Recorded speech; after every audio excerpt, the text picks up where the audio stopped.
Depuis le XIVe ou le XVe siècle au moins, les consuls et les conseillers politiques dans les villages se réunissent plus ou moins régulièrement pour traiter des affaires qui concernent la communauté d'habitants.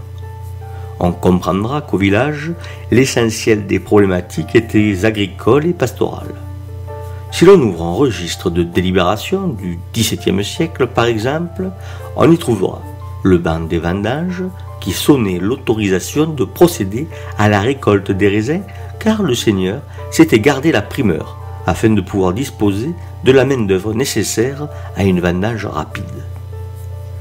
En feuilletant encore, on trouverait les rôles de la taille, cet impôt que la communauté devait au roi et dont elle devait elle-même répartir la charge sur les villageois en fonction de leur richesse foncière qu'établissait le compois, ce grand livre des propriétés. En feuilletant encore, on tomberait sur la nomination des gardes-fruits ou des gardes-bois, chargés les uns de surveiller les récoltes et les autres les espaces boisés. Plus loin, on trouverait une demande d'autorisation à emprunter. Souvent, les communautés d'habitants avaient des procès pendant en différentes cours de justice et souvent les avocats, vous n'allez pas le croire, demandaient déjà des rallonges pour pouvoir terminer le procès, ou faire des recherches, ou encore pour payer des frais de voyage.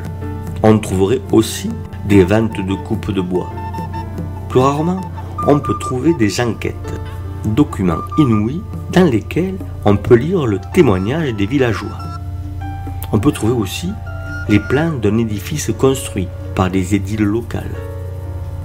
Souvent écrits dans une cursive difficile à déchiffrer, très répétitif, les registres de délibération abritent parfois des pépites que seuls les historiens savent véritablement goûter.